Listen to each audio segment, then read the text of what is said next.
Good morning everyone. जैसा कि आप जानते हैं कि अपन ने इंटीजर्स के बारे में, रेशनल नंबर के बारे में पढ़ लिया। अब सिक्स्थ क्लास की दोबारा अपन बात करते हैं। सिक्स्थ क्लास के अंदर जो एक नया टॉपिक आता है वो आता है फ्रैक्शन।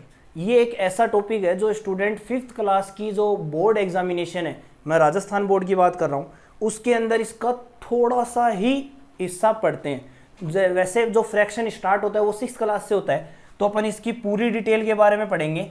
आप ध्यान से सुनिएगा। ये जो हमारा टॉपिक है ये एक वीडियो में कंप्लीट नहीं हो पाएगा, इसके लिए आपको अनदर वीडियो भी देखना होगा।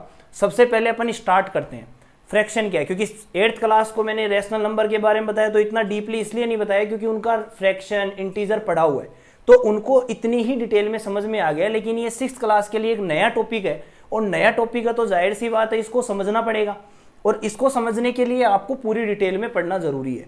सबसे पहले फ्रैक्शन होता क्या है, मैं इन शॉर्ट आपको कुछ समझाना चाहता हूं। आप जितने भी स्टूडेंट्स देख रहे हैं वो ये सोचिए आपको मार्क्स मिलते हैं।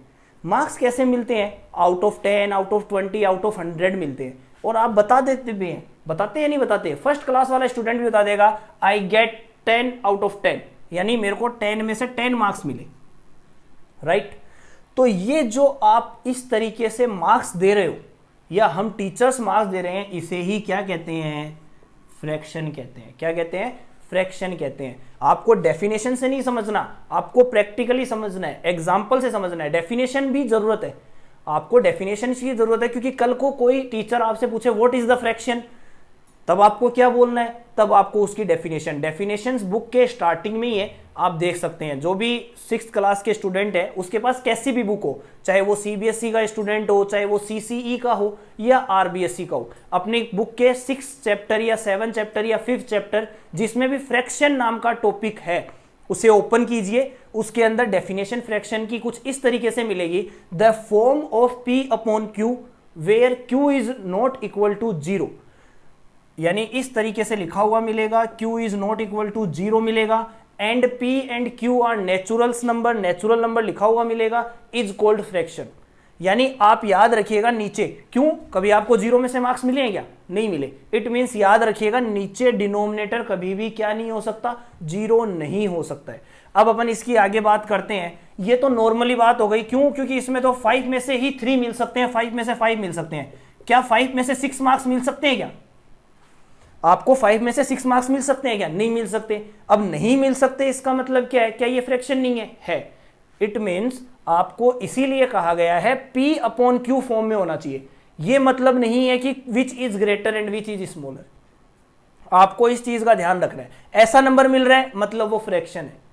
अब इन फ्रैक्शन को इसीलिए अलग अलग पार्ट में डिवाइड किया गया। क्यों? क्योंकि कभी आपको ऊपर यानी न्यूमिनेटर, अब इनका नाम भी याद रखिएगा, इसे बोलते हैं न्यूमिनेटर और इसे बोलते हैं डिनोमिनेटर। न्यूमिनेटर एंड डिनोमिनेटर के अंदर क्या है? न्यूमिनेटर और डिनोमिनेटर या तो इक्वल होंगे, या कुछ न्यूमिनेटर है वो छोटे होंगे तो डिनोमिनेटर बड़े होंगे, डिनोमिनेटर छोटे होंगे तो न्यूमिनेटर बड़े होंगे। तो इनको अलग अलग पार्ट में लिखा गया है, इसीलिए इनको अलग अलग पार्ट में डिवाइड भी किया गया है। कैसे वो देखिए। सबसे पहले अपन बात करते हैं फ्रैक्शन के पार्ट्स की। याद रखिएगा फ्रैक्शन के पार्ट अलग होते हैं, टाइप अलग होते हैं। फ्रैक्शन के कुछ टाइप होते हैं, कुछ पार्ट्स होते हैं। तो मैं लिख रहा हूं जो फ्रैक्शन है उसके 4 टाइप्स होते हैं। क्या होते हैं? टाइप्स होते हैं। और 3 पार्ट्स होते हैं। 3 क्या होते हैं? पार्ट्स होते हैं। टाइप क्या होता है? टाइप का मतलब होता है उसे हम पहचानना। किसी भी टाइप का मतलब होता है प्रकार, यानी वो कितने प्रकार के होते हैं, यानी हम उसे कैसे कैसे पहचान सकते हैं। जैसे फर्स्ट होता है यूनिट फ्रैक्शन, सेकंड होता है प्रॉपर फ्रैक्शन, थर्ड होता है इम्प्रॉपर फ्रैक्शन,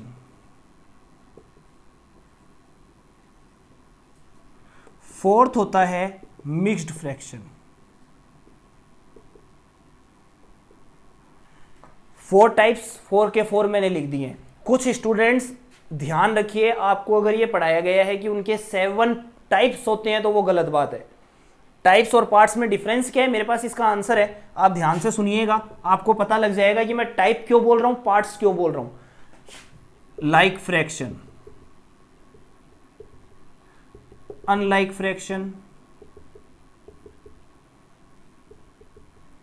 और इक्विवेलेंट फ्रैक्शन। नाम सबने सुना होगा इक्विवेलेंट का, क्या होते हैं मैं बता दूंगा आपको, ये आपकी बुक्स में लिखे हुए हैं, लेकिन ध्यान से देखना, ये जो है वो मैं टाइप्स क्यों लिख रहा हूं, ये पार्ट्स क्यों लिख रहा हूं। किसी भी चीज को केवल 1 नंबर से पहचानना, वो क्या होते हैं, टाइप्स होते हैं, और बहुत सारे ग्रुप के साथ उनको पहचानना क्या कहलाते हैं, पार्ट्स, क्योंकि उसमें फिर सारे टाइप्स ऐड हो जाते हैं। कैसे, वो सुनिए, डेफिनेशन शॉर्ट में बताऊंगा, इजीली समझ में आ जाएगी। यूनिट फ्रैक्शन, यूनिट फ्रैक्शन का मतलब होता है जिसका न्यूमरेटर क्या हो, 1 हो, यानी 1/5, 1/6, 1/7, कोई भी नंबर। अगर न्यूमरेटर 1 है तो वो कौन सा फ्रैक्शन होगा, यूनिट फ्रैक्शन होगा।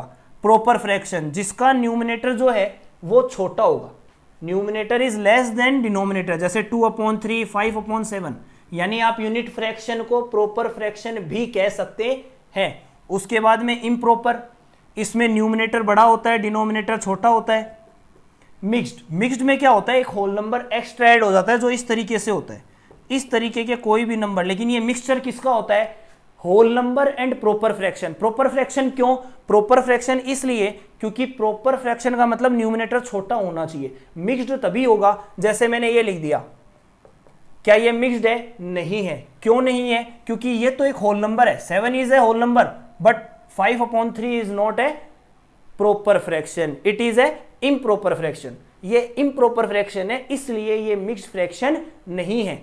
उसके बाद में लाइक, अब देखिए इसमें कोई भी एक नंबर, जैसे मैंने लिख दिया 7/2, आप क्या कहोगे, सर ये इम्प्रॉपर फ्रैक्शन है। क्यों, क्योंकि पता लग रहा है, लेकिन क्या ये लाइक है, क्या ये अनलाइक है, क्या ये इक्विवेलेंट है, नहीं, क्योंकि इसके लिए आपको ग्रुप की जरूरत पड़ती है, इसीलिए ये टाइप नहीं होते, ये क्या होते हैं, पार्ट्स होते हैं। जैसे लाइक, लाइक का मतलब होता है डिनोमिनेटर आर सेम, जो डिनोमिनेटर है वो क्या होने चाहिए, सेम होने चाहिए। इसमें क्या होना चाहिए, अनसेम, सेम नहीं होने चाहिए। और इक्विवेलेंट फ्रैक्शन आपको डेफिनेशन से समझ में नहीं आएगा, इसके मैं एग्जांपल के रूप में आपको समझाऊंगा। तो सबसे पहले आप समझिए लाइक फ्रैक्शन क्या है, डिनोमिनेटर सेम, जैसे 3/4, 5/4, 2/4, तो ये लाइक फ्रैक्शन है, क्योंकि इनके डिनोमिनेटर क्या है, सेम है। डिनोमिनेटर सेम है तो ये लाइक फ्रैक्शन हो गया नहीं हो गया। अब आप बताइए इसमें ये क्या है, प्रॉपर है, ये क्या है, इम्प्रॉपर है, ये क्या है, प्रॉपर है, मतलब इसके अंदर टाइप सारे हैं। आप अगर साथ में ये लिखना चाहो 1/4 तो ये मिक्स्ड फ्रैक्शन भी आ गया, तो भी ये लाइक है, क्योंकि डिनोमिनेटर क्या है, सेम है। तो ऐसी चीजें ग्रुप में है, इसलिए ये क्या है, फ्रैक्शन के पार्ट्स हैं, और ये जितने भी हैं ये फ्रैक्शन के क्या है, टाइप्स है। तो ये लाइक हो गया। अनलाइक का मतलब डिनोमिनेटर सेम नहीं होनी चाहिए, जैसे 3/4, 5/3, 5/4, तो ये अनलाइक है। क्यों है, क्योंकि सारे डिनोमिनेटर सेम नहीं है। 2 डिनोमिनेटर सेम है, सारे नहीं है, सारे नहीं है, इसका मतलब ये क्या है, अनलाइक फ्रैक्शन है। तो ये तो सारी बात हो गई फ्रैक्शंस की डेफिनेशन जो आपकी बुक में है। बुक के सारे पेज पढ़िए, आपको पूरा समझ में आ जाएगा कि इसके अंदर क्या है। आगे अपन बात करते हैं इक्विवेलेंट फ्रैक्शन की। इक्विवेलेंट फ्रैक्शन क्या है वो समझिए। इक्विवेलेंट फ्रैक्शन समझने के लिए आपको ध्यान रखना है, ये एक डेफिनेशन से समझ में नहीं आएगा, इसके जितने ज्यादा क्वेश्चंस अपन करेंगे उतना ज्यादा अपन को समझ में आएगा कि ये है क्या। ध्यान से सुनिएगा कि इक्विवेलेंट फ्रैक्शन क्या है। 2 फ्रैक्शंस जो है वो आपस में इक्वल ही इक्विवेलेंट फ्रैक्शन है। अब 2 फ्रैक्शन इक्वल कैसे होंगे, जरूरी थोड़ी ना है कि 2/4 है या 2/5 है तो 2/5 ये दोनों इक्वल है। अगर मैं 2/5 और 4/10 लिखूं, क्या ये इक्वल है, सब कहेंगे नहीं ये इक्वल नहीं है। इसे ही इक्विवेलेंट फ्रैक्शन पहचानना जरूरी होता है।